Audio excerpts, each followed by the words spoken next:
First of all, let's be very, very clear about all of this.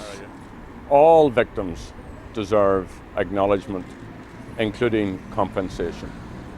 Now, it is totally and absolutely inappropriate for any British government, given the British government's record in Ireland, to make the type of demands that it appears it's making when it itself has suppressed reports, when it itself has established, armed and directed the killing of citizens on this island and in this part of the island. So I'm not taking any issue with those who are campaigning to demand compensation from the government in Libya.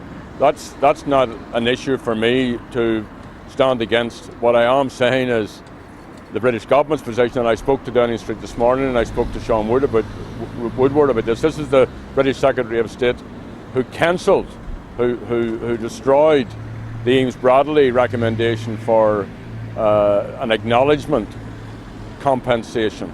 So we need to have a wee bit of consistency in all of this. Let's also look at the stance of some of the Unionist politicians on this issue. And you know, we support victims, and that includes victims of IRA actions. We don't draw any distinctions. But you know, there's a huge amount of people who have been killed as a direct result of British state violence or a direct result of the British directing actions in which citizens were killed. I myself have been victim of a number of attacks, and even, you know, one of the most infamous escapades was British intelligence bringing weapons in from the old apartheid state of South Africa. I mean, those weapons were used in some of these more well-known, notorious killings, like in the cemetery, attacks on Sinn Féin offices, killing campaigns against our membership and their families. I mean, one of the South African grenades was thrown at my home. So let's have a focus on all of these matters, and let's be fair on all of these matters.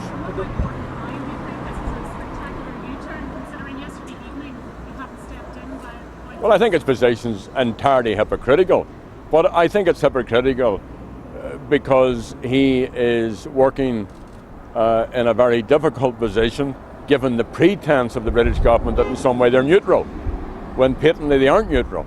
They were combatants in the conflict here. I have to keep restating this. They directed, they armed, they paid, and you see, it's very significant.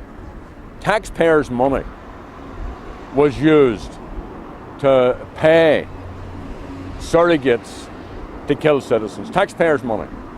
This isn't some government away off somewhere using secret funds. This is taxpayers here having their hard-earned taxes used and utilised for British operations to kill citizens right across this island. And I mean, you know, the UDA was established by the British. Ulster Resistance, which was established by the DUP, was up to its neck in arms importation. The incidents in which, for example, ground-to-air missile plans were stolen from Shorts in an attempt to do a deal with the old apartheid regime in South Africa. Now, you might know about this, so I just put it to you as gently as I can. Go and find out about it.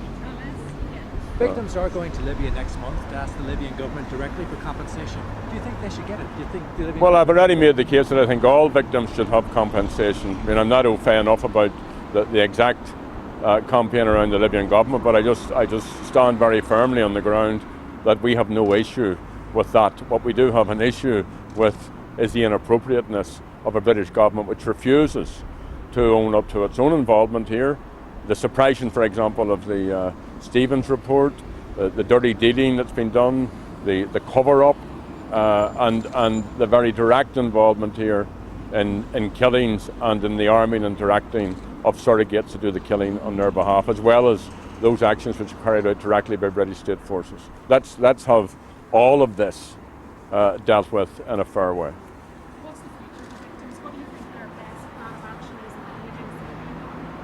is? Well, I think that, first of all, that there is, and this is a very I suppose, a motive example of the need why we need an independent international commission to look at all of these issues. See, I'm partisan, right?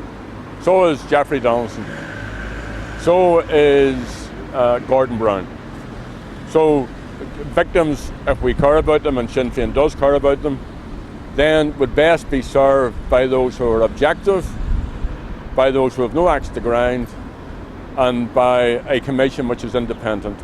And that's what Republicans, I think, should support, and that's what the British government should be bringing about with the Irish government. So you don't think the MPs heading to Tripoli are going to make much progress in terms of getting sort of moving forward? I don't know, I can't comment on that, but these are MPs who won't raise the issue of people who have been killed by British forces, or who are not concerned that the British government has suppressed a report which found that there was collusion, including in the killing of citizens by British government agencies.